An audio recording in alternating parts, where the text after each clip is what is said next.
नमस्कार, दमदार 11 के इस खास बुलेटिन में आपका बहुत स्वागत है। मैं हूं आपके साथ अंशिका पाठक। कर्नल सोफिया कुरैशी पर विवादित बयान देने के बाद मंत्री विजय शाह की मुश्किलें लगातार बढ़ती जा रही हैं।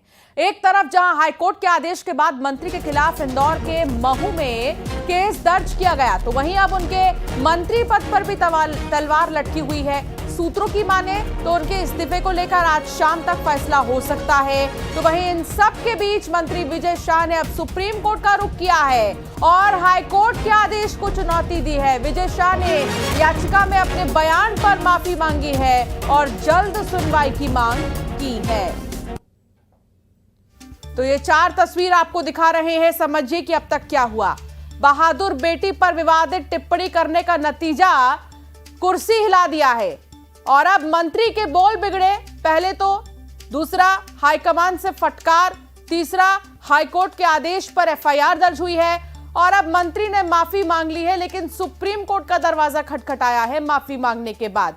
लेकिन सवाल यह है कि सुप्रीम कोर्ट का दरवाजा खटखटाएंगे मंत्री, चाहे जो करें, कुर्सी क्या जाएगी? सवाल यही है कि कुर्सी बचेगी या जाएगी, पद पर रहेंगे या हटा दिए जाएंगे।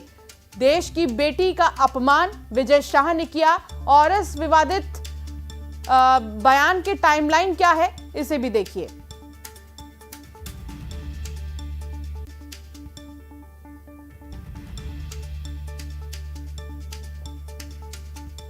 विधानसभा सीट वाले मध्य प्रदेश में 47 सीट आदिवासी वर्ग के लिए आरक्षित है। 21% आबादी जो है वो आदिवासी वर्ग की मानी जाती है और विजय शाह जो मंत्री हैं जिन्होंने विवादित बयान दिया है वो इसी वर्ग से, इसी तबके से आते हैं। इसलिए बीजेपी संगठन के लिए कोई भी निर्णय पर पहुंच पाना मुश्किल हो रहा है। बीजेपी में लगातार बैठकों का दौर चल रहा है, मशक्कत जो है वो चल रही है। कल देर रात भी सीएम के साथ प्रदेश के अध्यक्ष वीडी शर्मा और संगठन के महामंत्री हितानंद शर्मा ने मुलाकात की। आला कमान को इस पूरे मामले में रिपोर्ट भेजी गई है, ये भी जानकारी मिल रही है। लेकिन ये पूरा मामला सामने आए 3 दिन हो चुके हैं और करीब 3 दिन बाद भी बीजेपी की ओर से अब तक कुछ अगर दिया गया है तो वो है बयान। कोई ठोस एक्शन बीजेपी की ओर से अब तक नहीं लिया गया है और यही बात कांग्रेस को बैठे बैठाए एक मुद्दा दे रही है और पॉलिटिकल माइलेज दे रही है। कल कांग्रेस श्यामला थाने पहुंची थी, वहां पे थाने में कांग्रेसी घंटों बैठे रहे और विजय शाह पे एफआईआर की बात की। हालांकि देर शाम होते होते स्वतः हाईकोर्ट ने इस पूरे मामले पर संज्ञान ले लिया और उसके बाद एफआईआर भी विजय शाह के खिलाफ दर्ज हो गई है। अब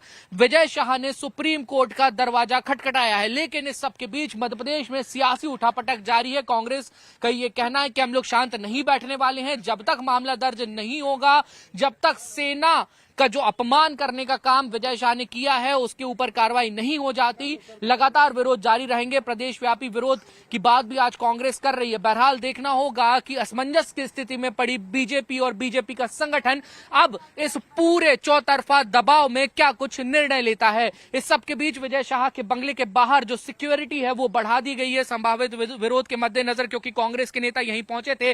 कालिक पोत दी थी विजय शाह की नेम प्लेट पर और इसके बाद से लगातार हम देख रहे हैं कि अलग अलग स्तर पर अलग अलग तरीकों से जो विरोध के स्वर हैं वो फिलहाल उठते हुए यहां पर नजर आ रहे हैं।